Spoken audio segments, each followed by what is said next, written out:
Hi friends, అందరికీ నమస్కారం అండి. తెలంగాణ రాష్ట్ర వ్యాప్తంగా ఉన్నటువంటి పింఛన్దారులకు ప్రభుత్వం నుంచి ఒక కీలక నిర్ణయం తీసుకున్నారు. ఒక అప్డేట్ అయితే అందించారు. ఇప్పుడు ఫ్లాష్ అప్డేట్. ఆ వివరాలు అనేది వీడియో రూపంలో చెప్తానండి. వీడియోని పూర్తిగా చూడండి. కంప్లీట్ ఇన్ఫర్మేషన్ అయితే మీకు అర్థమవుతుంది.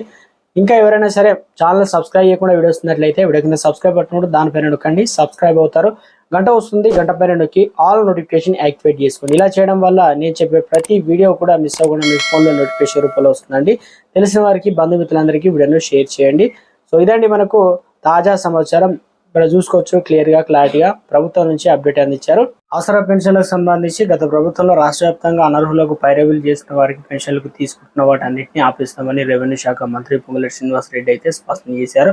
అంటే గతంలో పైరవీలు చేసి వాళ్ళకు దాదాపు 4-5 ఎకరాలు ఉన్న రైతు బంధు వస్తున్న కార్లలో వచ్చి వారు తీసుకుంటున్నవైనా కూడా ఆసరా పెన్షన్ లబ్ధిదారులు అప్పుడప్పుడు అంటే ఆర్థికంగా ఉన్నా కూడా లేని వారికి పెన్షన్ ఇస్తే కనీసం బాగుండదని వాళ్ళు అనుకునేది. కాస్త ప్రస్తుతం నుండి పైరవీలు గతంలో చేసిన వారికి ఎవరైతే ఉన్నారో వాళ్ళందరూ కూడా కట్ చేస్తాం అని చెప్తూ ఉన్నారనమాట. ఎవరు? మంత్రి పొంగులేటి శ్రీనివాస్ రెడ్డి సంచలన నిర్ణయం తీసుకున్నాం. అంటే ఈ పెన్షన్లు అన్నా కట్ చేస్తున్నాం అంటే ఏంది, పూర్తి స్థాయిలో రద్దు చేస్తామని కూడా చెప్తూ ఉన్నారనమాట.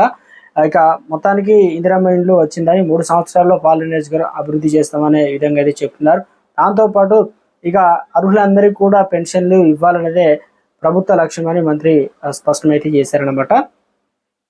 అంటే ఇళ్ల స్థలాలు ఇస్తాం, పింఛన్లు అందరికీ ఇస్తాం, ఇక సిఫారసు తావు లేకుండా ఉంటుంది కాబట్టి గ్రామ స్థాయిలో ఏర్పాటు చేసిన భూ సమస్యలు పరిష్కరించే అధికారులు అయితే ఆదేశించారు. సో మొత్తానికి అయితే ఒక అప్డేట్ ఇచ్చారు. ఎవరు ఇంతవరకు అయితే మాట్లాడలేదు.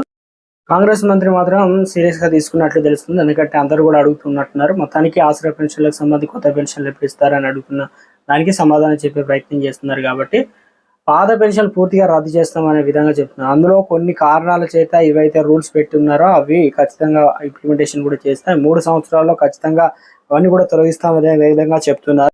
మరోటి, తెలంగాణ రాష్ట్ర వ్యాప్తంగా ఈ నెల 18న అంటే 18 తారీఖున కేబినెట్ మీటింగ్, మంత్రి మండలి విస్తరణ కావచ్చు, కొన్ని అభివృద్ధి సంక్షేమ పథకాలు, ఇక రైతు రుణమాఫీ ఇలాంటి పథకాలకు సంబంధించి పెంచాల్సిన మహాలక్ష్మి పథకాలు కావచ్చు, స్కీమ్స్లు ఇవన్నీ కూడా ప్రభుత్వం ఒక రివ్యూ చేసి ఏ స్కీమ్కి ఏందనేది ఒక అప్డేట్ కూడా ఇచ్చే అవకాశాలు అయితే ఉంది. మొత్తానికి ఆసరా పెన్షన్లు కూడా 6 గ్యారెంటీలు ఒక పథకం కాబట్టి చేయుత పెన్షన్లు, ఇక సాధారణ వారికి ఇచ్చేటువంటి ఏదైతే 2000, 4000 చేయడం, వికలాంగులకు 4000 ఇచ్చేది 6000 చేయడం, వీటిపైన ఒక నిర్ణయానికి వచ్చే అవకాశాలు అయితే ఉంది. కాబట్టి మొత్తానికైతే ప్రభుత్వం నుంచి ఈరోజు మనకు అప్డేట్ అయితే ఇవన్నీ కూడా అందించారనమాట.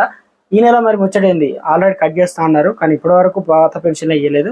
ఈ నెల ఏమైనా కట్ చేస్తారా, ఏమైనా లీస్ట్ గిట్లా పెడతారంటే ఒకవేళ అలాంటి అప్డేట్ గిట్లా వచ్చినట్టే ఖచ్చితంగా మీకు చెప్తాను.